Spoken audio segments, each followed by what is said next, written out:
Bismillahirrahmanirrahim. Assalamualaikum warahmatullahi wabarakatuh. Selamat sore semuanya. Kami dari kelompok 3 kelas B Manajemen Tata Niaga Pertanian eh, akan mempresentasikan hasil diskusi kami pada beberapa minggu yang lalu. Sebelumnya, yang terhormat Ibu Mutia Syakirotin SPM Agri selaku dosen pengampu mata kuliah Manajemen Tata Niaga Pertanian dan yang saya cintai rekan-rekan sekalian.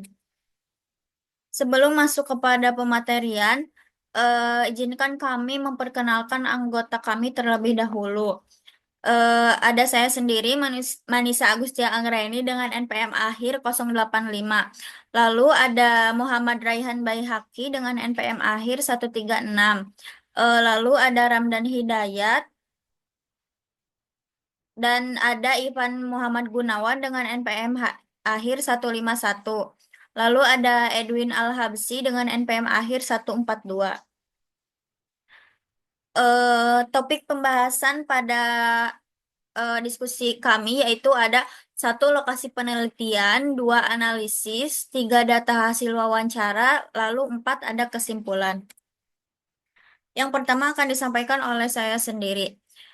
Penelitian yang dilakukan oleh kelompok kami dilakukan pada tanggal 23 April 2025, tepatnya di Sawah Lega RT 4 RW 3 Kelurahan Cigembor, Kecamatan Ciamis, Kabupaten Ciamis.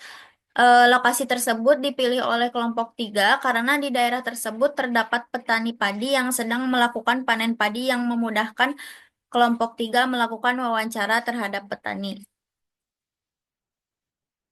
Selanjutnya analisis yang akan disampaikan oleh rekan saya. Kepada Ipan dipersilakan. Baik, selanjutnya yaitu ada analisis. Di sini yang pertama itu menganalisis identifikasi petani yaitu stakeholder. Dalam analisis ini yaitu 5 petani padi di Kabupaten Ciamis yang merupakan peran dalam kegiatan pertanian dan pemasarannya.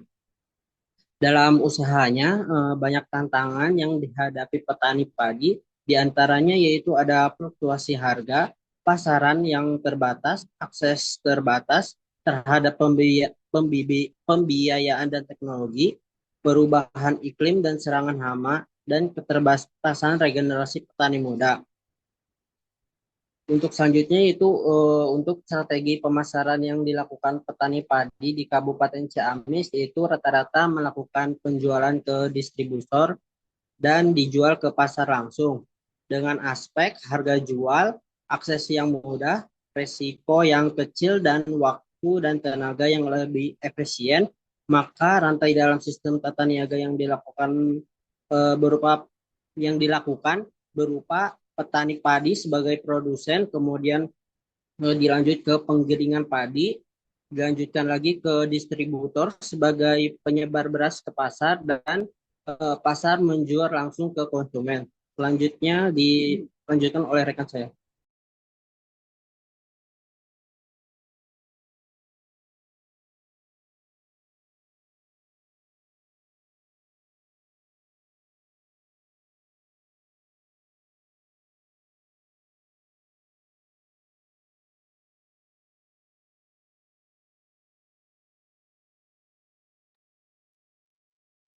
Baik, terima kasih kepada rekan saya yang telah menjelaskan materi sebelumnya. Selanjutnya adalah data hasil wawancara. Yang pertama yaitu hasil panen. Biasanya dijual. Itu rata-rata di sini pada rata-rata petani menjual hasil panen langsung ke pasar dan distributor, tetapi sebagian petani menjual ke tengkulak. Yang kedua yaitu harga jual produk padi ditentukan oleh harga pasar, akan tetapi harga juga ditentukan oleh pembeli dan hasil negosiasi. Dan yang ketiga, alasan utama menjual pembeli ke tersebut adalah petani menjual padi kepada pembeli dengan berbagai alasan, di antaranya petani ingin pembayaran cepat. Next.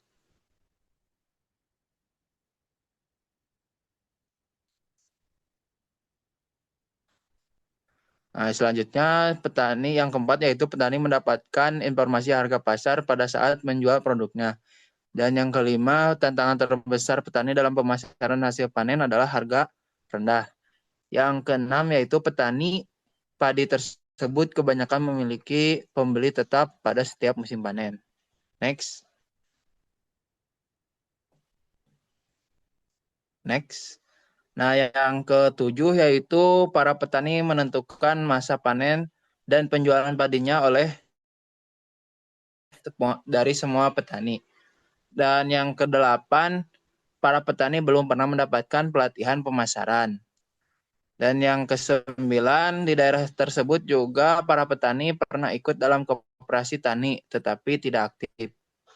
Sekian pemaparan materi dari saya. Selanjutnya akan dilanjutkan oleh rekan saya.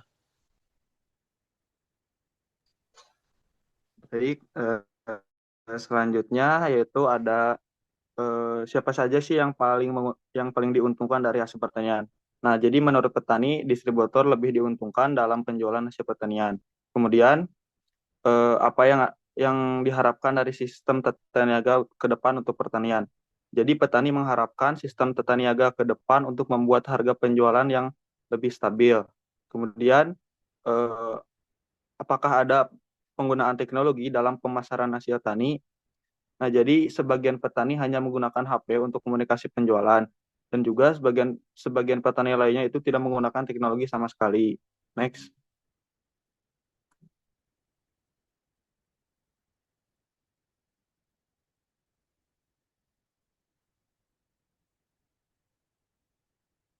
Nah, kemudian siapa yang biasanya mengangkut hasil panen? Nah, jadi sebagian petani itu mengangkut hasil panennya itu sendiri dan yang sebagiannya lagi diangkut oleh para pengepul. Kemudian yang ke-14 yaitu bagaimana Anda mengetahui siapa pembeli hasil panen. Nah, jadi rata-rata sebagian petani sudah mengenal sejak lama pembeli hasil panen dan ada juga petani yang direkomendasikan oleh orang lain untuk menjual hasil panennya ke orang tersebut. Nah, kemudian yang terakhir yaitu dalam 1 tahun itu kebanyakan petani mengalami kerugian karena harganya yang anjlok, yaitu antara hanya sekali gitu, dan juga ada petani yang kerugiannya itu di 2 sampai 3 kali dalam setahun. Mungkin dicukupkan pemaparan materi dari saya, dilanjutkan oleh rekan saya. Terima kasih.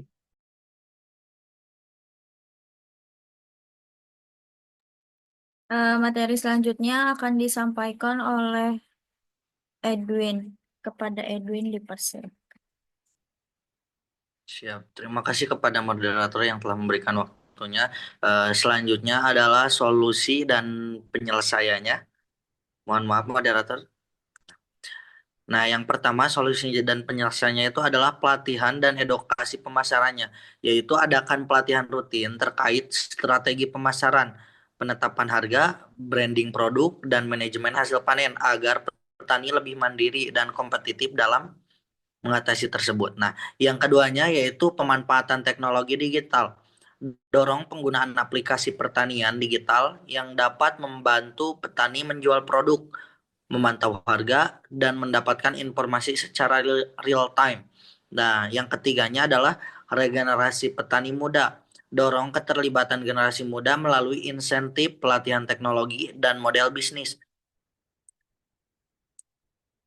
agar sektor ini tetap berkelanjutan. Boleh di next, moderator?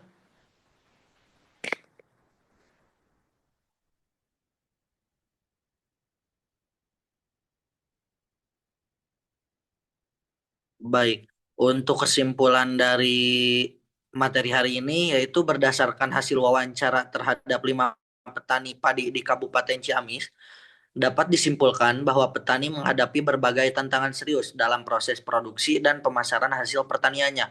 Permasalahan utama yang dirasakan adalah fluktuasi harga jual yang sering merugikan petani, keterbatasan akses pasar, serta minimnya dukungan pelatihan dan pemanfaatan teknologi dalam pemasaran.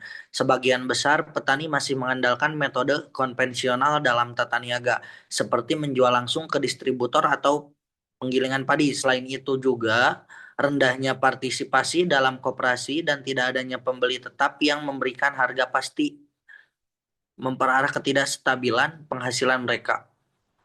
Sekian yang dapat saya sampaikan. Saya kembalikan kepada moderator.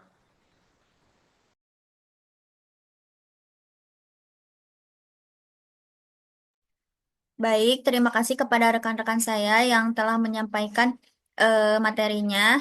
Selanjutnya di sini ada dokumentasi ketika kami melakukan wawancara kepada petani.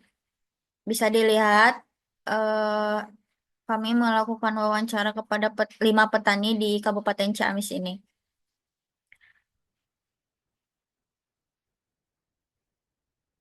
Mungkin sekian dari pemaparan materi dari kelompok kami. Kurang dan lebihnya mohon dimaafkan. Wabillahi taufik wal hidayah. Wassalamualaikum warahmatullahi wabarakatuh. Waalaikumsalam.